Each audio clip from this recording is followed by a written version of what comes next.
koji su ti, da kažemo, onako najjači slučajevi koje si imao? Ko ti je, šta pamtiš? Da. A znači, kod mene dolaze ljudi s bioenergoterapijom, možemo liječiti duševne bolesti koje smo spominjali u početku. Možemo, evo, sad smo nabrojili kronične bolesti. Znači, šta najviše dolazi? Pa dolaze, sad je već skoro i pravilo postalo, što je isto jako važno, dolaze ljudi bolesni od raka.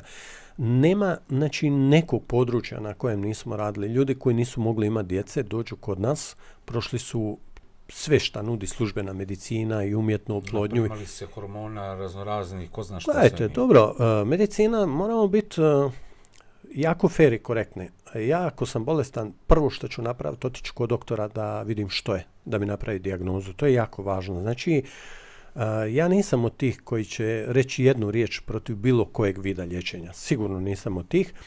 Dapače, podržat ću ga. Znači, htio sam reći da ljudi su probali s nekim svojim tegobama tražiti pomoć kod ljekara, što je vrlo korektno i tako i treba raditi.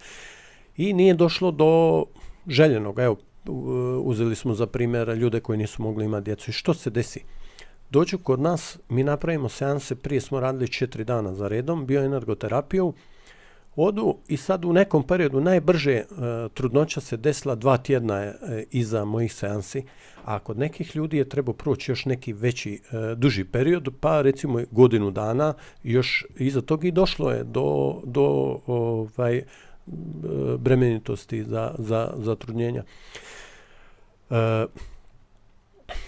Nema područja